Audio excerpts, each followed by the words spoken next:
cette naturalisation, c'était une évidence pour vous? Totalement. Lassana Bathily est un homme de bien.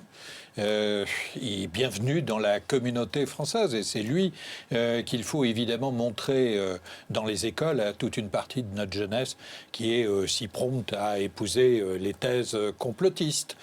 Une naturalisation aussi rapide, c'est exceptionnel?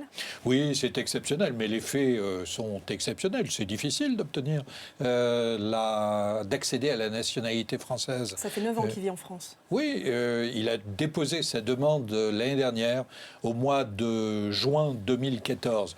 Et les circonstances font que, évidemment, il accède très vite à la naturalisation. Je vous rappelle qu'il y a quatre caps différents. Voilà, 4 caps différents pour rentrer dans la nationalité française. Il y a une voie par déclaration pour les enfants qui sont nés en France et qui résident de manière continue depuis l'âge de 11 ans. Ça, c'est une déclaration en règle générale anticipée faite par les parents. Ça concerne aux environs de 23 000 à 24 000 personnes par an. Il y a ensuite par mariage, on épouse un Français, une Française, il faut une condition de résidence et de vie effective de 4 ans.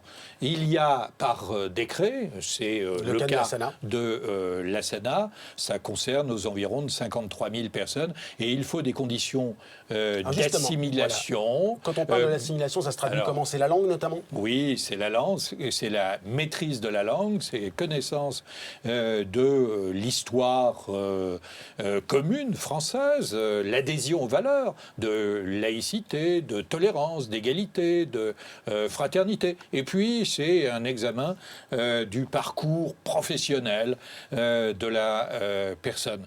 Et c'est soumis à l'appréciation des préfets, avec une possibilité de recours devant les tribunaux administratifs. Certains politiques à droite, notamment, veulent déchoir de la nationalité française ceux qui commettent des actes terroristes. Qu'est-ce que vous en pensez ? Écoutez, c'est une procédure qui est une procédure exceptionnelle. Et sur les 10 dernières années, à ma connaissance, ça a concerné une personne. Une personne qui avait la double nationalité franco-marocaine. Et cette déchéance est en cours